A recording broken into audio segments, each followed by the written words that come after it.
और हमने हमारा अपना सिस्टम भी अब अपग्रेड किया है। चाइनीज सॉफ्टवेयर है जो उन्होंने यहाँ लॉन्च किया था और सॉफ्टवेयर पे हम काम कर रहे हैं। How is it different? It's quite different in the sense कि इट्स वेरी फास्ट, अच्छा है और इसमें मल्टीपल फंक्शन भी हैं, मल्टीपल उसकी जो है वो आंसर्स हैं और हम जो है वो उसको करते रहते हैं। तो मेरा ख्याल है कि we are better off with the new system कि उसमें ज़्यादा गुंजाइश भी है, ज़्यादा उसकी स्टोरेज कैपेसिटी भी है और ज़्यादा वो प्रोएक्टिव भी है। तो फैसिलिटेशन ऑफ बिजनेस जो है वो उस नए सिस्टम से जो है वो बहुत बेहतर फास्ट हो गया। इज दैट द रीजन कि पाकिस्तान स्टॉक एक्सचेंज जो है वो राइज कर रहा है? You know the environment is much better now, it's stable. देखिए उसके बहुत सारे रीजंस हैं, बहुत सारी वजूहात हैं। ऐसा नहीं था कि ये सिस्टम इम्प्लीमेंट हुआ और स्टॉक एक्सचेंज में बढ़ना था। लेकिन ये सिस्टम इम्प्लीमेंट होने से जो फैसिलिटेशन है बिजनेस की वो बहुत अच्छी बढ़ गई। और आपको पहले अगर सेकंडों में हो जाता था तो अब स्प्लिट ऑफ अ सेकंड में जो है वो आपका ट्रेड जो है वो एग्जीक्यूट हो जाता है। ये सबसे बड़ी बात है कि ट्रेड जो है वो फौरी तौर पे आपने सोचा, आपने बटन क्लिक किया और एग्जीक्यूट हो जाना चाहिए। तो ये कब से ये सिस्टम पे शिफ्ट हुए? तकरीबन 1.5-2 साल हो गए सिस्टम पे शिफ्ट हुए। So it's recent. हाँ, जो नया system Chinese software, Chinese software था जो हमने चाइना से एक्वायर किया और फिर उसको इम्प्लीमेंट किया। जाहिर है इम्प्लीमेंटेशन में भी 1-1.5 साल हमारा लग गया। फिर सबको ट्रेन करना। जी, सबको ट्रेन करना, वो 1.5-2 साल की कहानी है। और उसके बाद फिर 1.5 साल से अब ये सक्सेसफुली जो है इम्प्लीमेंट हो गया और आगे चल रहा है। अमेजिंग। अच्छा, तो हम आपके ऑफिस में चल के बात करें? आप हमें लेके जा रहे हैं ऑफिस में? Let's go. So this is your office Ahmad Sahab? जी बिल्कुल। All your memories right here, all your acknowledgements. जी, हाउ लवली। अच्छा, ये what is this? Hilal Imtiaz. This is Hilal Imtiaz. ये किस साल में? 2013। 2013 में। तो उस वक्त आप सीपीएलसी में थे? जी, मैं सीपीएलसी को हेड कर रहा था उस वक्त। वाओ। ये आपको गालिबन उस केस के बाद तो मिला था, वो वाला केस? जी बिल्कुल, पायरेट्स की केस के बाद 2 केसेस हमने मुतवातिर किए थे 2012-13 में। हाँ। फिर गवर्नमेंट पाकिस्तान ने इसको अवार्ड किया। ये केस इससे पहले 2007 में सितारा इम्तियाज। वाह माशाल्लाह। अच्छा, और ये 2007 में था, वो 13 में।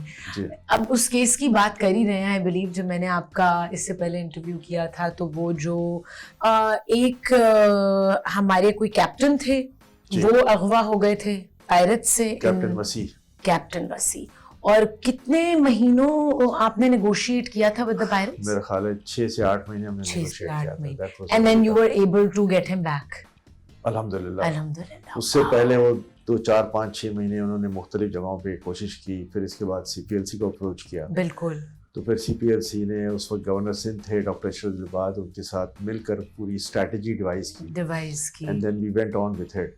तो अल्हम्दुलिल्लाह हमने उसको नेगोशिएट भी बहुत अच्छे तरीके से किया। फिर उनको बड़ा सेफ रिलीज भी करवाया वहां से। हाँ। और वापस लेकर आए। अच्छा, नेगोशिएशन की क्या तरीका होता है कि क्या आप अग्रेसिव फोर्स भी डालते हैं या आप बहुत उनको प्लेजेंट वे में उनसे डील करते हैं? किस तरीके से करते हैं आप? मेरा ख्याल है प्लेजेंट वे भी नहीं और एग्रेसिव भी नहीं, न्यूट्रल। हमें अपने आप को मजलूम दिखाना होता है और हम एक साइकोलॉजी से खेलते हैं कि उनकी साइकी क्या है। और जो नेगोशिएट करता है उसको बहुत अच्छी तरह अंदाजा हो जाता है कि क्या साइकी है और what should be the next step. तो वो एक बड़ा कम्बरसम प्रोसीजर। अच्छा, वो लोग बड़े एग्रेसिव, जाहिर है वहाँ के अफ्रीकी लोग थे सारे और हर वक्त यही धमकी देते थे कि हम एक शाम को एक लाश दे देंगे, सुबह एक लाश दे देंगे, हम नहीं छोड़ेंगे, हम सारी कम्युनिकेशन बंद कर देते हैं और ये पैसे जो हैं वो आप डोनेट कर दो किसी जगह पर। बड़ी इसको जो है ना वो बड़े तहम्मुल से, बड़े आराम से। वो कहते थे आप पैसे डोनेट कर दो? हाँ, वो कहते थे ये पैसे हमारे काबिल नहीं है, आप डोनेट कर दो, हमें नहीं चाहिए और हम इनकी तो लाशें आपको वापस भेज देते हैं। तो हमारा हमेशा उनसे यही होता था कि आपको इनको मार के क्या मिलेगा, नहीं मारोगे तो कुछ ना कुछ तो मिल जाएगा, कुछ तो मिलेगा। और उसमें फिर हम कहाँ कह रहे हैं कि नहीं सिर्फ यही अमाउंट है, कोशिश करते हैं कुछ बढ़ा देते हैं। ये बड़ा एक्सट्रीम सर्कमस्टांसिस में जब हम ये काम करते थे, जब हमें लगता था कि अब बातचीत टूट जाएगी तो हम कहते थे कि नहीं, हम मना नहीं कर रहे, हम कोशिश करते हैं कुछ बढ़ा देते हैं। तो हम उनसे बड़े तामुल के साथ, बड़े सब्र के साथ जो है वो चीज़ों को लेकर आगे बढ़ाते थे और उस सेंस में आगे जाते थे कि हमारी नेगोशिएशन ख़त्म भी ना हो जाए, बातचीत का सिलसिला चलता रहे और कोई ना कोई हम सक्सेस अचीव कर लें। मकसद ये भी होता था कि वो इतना फ्रस्ट्रेट या थक जाएं कि वो थकने के बाद जो अमाउंट एक रीजनेबल अमाउंट है उस पर वो एग्री कर जाएं। फिर इसके बाद बहुत सारी चीज़ें इनको एग्री करवानी होती थी कि कैसे आप लोगों को छोड़ेंगे, कैसे हैंड ओवर करेंगे और किस तरह वो वापस आएंगे। जी हाँ। और फिर पैसे देने से पहले ये श्योरिटी कि जी सारे हमारे विक्टिम जो हैं वो सेफ हैं, उनको सेफ हम एग्जिट करवा लेंगे। तो ये एक बहुत बड़ी कहते हैं प्लानिंग और स्ट्रेटजी होती है और प्रेशर भी बहुत होता है। अच्छा, या I want to speak about working under pressure. मतलब लोगों की जानों की बात है, ये फैमिलीज का प्रेशर है, कहाँ से प्रेशर आ रहा है। आप अपने स्ट्रेस लेवल को उस टाइम पे कैसे बैलेंस करते थे? देखिए, इसमें आपको बहुत पुरसकून होना पड़ता है, बड़ा पेशेंस जो है वो आपको अपने अंदर लाना पड़ता है और कहीं भी आप खुद को फ्रस्ट्रेट नहीं करना होता। अगर आप फ्रस्ट्रेट हो जाएं तो फिर फैमिली का क्या होगा, विक्टिम्स का क्या होगा, जो दूसरे ऑफिशियल्स आपको देख रहे हैं, जो पूरा पाकिस्तान आप पर नज़र लगा के बैठा हुआ है, उसको आप कैसे हैंडल करेंगे। तो ये सारे काम ऐसे होते थे कि जिनको हम बड़े तहम्मुल से, बड़े बर्दाश्त के साथ जो है वो लेकर आगे बढ़ते थे। क्रिटिसिज्म भी बहुत आता था, लोग कहते थे कि ये बेकार की नेगोशिएशन है, जिनसे कुछ भी नहीं होगा। फैमिलीज को जो है वो डिस्ट्रैक्ट कर देते थे। इसी तरह जो हमारे ऑफिशियल्स हैं वो भी डिस्ट्रैक्ट हो जाते थे कि इतना टाइम नहीं लगना चाहिए, ये नहीं होना चाहिए। देखिए, हमारी स्ट्रैटेजी ये होती थी कि हमारे विक्टिम सेफ रहें और फिर ये कि मिनिमम अमाउंट में हम अपना काम करवा लें और फिर कोई मौका मिले तो हम उनको पकड़ भी लें। तो ये 3 टायर स्ट्रैटेजी होती है। सिर्फ रिहा कराना नहीं है, वहां तक पहुंचना। That was not the end of the story। अगर आपने पैसे दे दिया और रिहा करवा लिया और कोई एक्शन नहीं हुआ उनके खिलाफ, तो then someone else will be the victim next time। या वो लोग एग्जैक्टली तो वो उस विक्टिमाइजेशन से बचने के लिए जो लोग वहाँ मौजूद हैं वो थोड़ी सी कुर्बानी तो जरूर देते हैं, लेकिन फिर वो एक पूरी, मैं समझता हूँ, चेन को बचा लेते हैं और हम ये इंश्योर करते हैं कि उनको खुदा ना खास्ता कोई तकलीफ ना पहुंचे। ये सारे जो है ना, ये स्ट्रैटेजी ये इकट्ठे। अच्छा, मुझे इस टाइम में एक और केस याद आया जिस पे बड़े सालों अहमद साहब आपने काम किया, एंड दैट इज शहबाज तासीर केस ऑल्सो। वो मेरे बहुत अच्छे फैमिली फ्रेंड्स हैं, आमना आंटी, आमना तासीर, और उनके साथ भी आपने बहुत क्लोजली काम किया। जी बिल्कुल, वो भी एक बड़ा अनफॉर्चुनेट इंसिडेंट था और अल्हम्दुलिल्लाह वो भी हो गया आखिर में।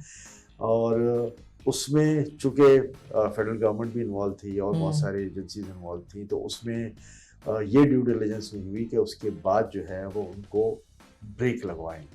तो उन किडनैपर्स ने जो है जब किडनैपिंग की और वो शहबाज तासीर की जो है वो सेफ रिलीज हो गया उसका, तो उसके बाद उन्होंने कराची से भी एक बिजनेसमैन को अवॉर्ड किया था। Same how do you know it was the same group of people? Voice matched, हम वॉइस मैचिंग भी करते थे और जब वो वॉइस मैच हुई और हमने उसी वक्त कह दिया कि ये वही ग्रुप है, लेकिन अल्हम्दुलिल्लाह हमने उनको विदाउट पेइंग एनी रैंसम उनको हमने सेफ रिलीज करवा दिया और उनके जो 4-5 मेन कैरेक्टर्स थे वो हमने आखिर में पकड़े और उन कैरेक्टर्स के जरिए हम वहाँ तक पहुँचे भी। वहाँ भी 2-3 कैरेक्टर्स थे। तो अल्हम्दुलिल्लाह that was the, I think, the most daring and most challenging operations that we ever did. और उस चैलेंजिंग ऑपरेशन में उसको बगैर किसी पेमेंट के लेकर आना और उस खतरनाक गिरोह से छुड़ा के लाना, मैं समझता हूँ शायद हमारी बड़ी बात सबसे बड़ा कारनामा था वो। You have some loved ones around you, and आप में जब तक अल्लाह ताला ने आपने जान डाली हुई है, फिर आप सब कुछ आ जाएगा। वो सबसे बड़ा लेसन लर्न है। क्या बात है। इसके बाद जिंदगी में बहुत सारे हमारे लिए आए हैं, प्रैक्टिकल लाइफ में बहुत सारे इश्यूज होते हैं, सुबह शाम रात। तो पर्सनली भी और लोगों को भी हम ये बताते हैं कि सो व्हाट, आप मौजूद है ना, बिल्कुल, अल्लाह ने आपको जिंदा किया हुआ है, बिल्कुल। तो अपने पैसे हार दिए, आपने पैसे नुकसान कर दिया बहुत बड़ा, आपका कोई खुदा न खास्ता अजीज चला गया, जाहिर है हर एक की एक उम्र होती है यहाँ, बिल्कुल बिल्कुल। तो यू आर स्टिल देयर और आप there is always a new beginning, there is always a new, start with a new beginning. आप अपने आप को ये सोचने कि अब मैं नए सिरे से शुरू कर रहा हूँ, और जब आप नए सिरे से शुरू कर रहे हैं तो ये बात भी ध्यान में आपने रखनी है कि there is lot of potential ahead for growth and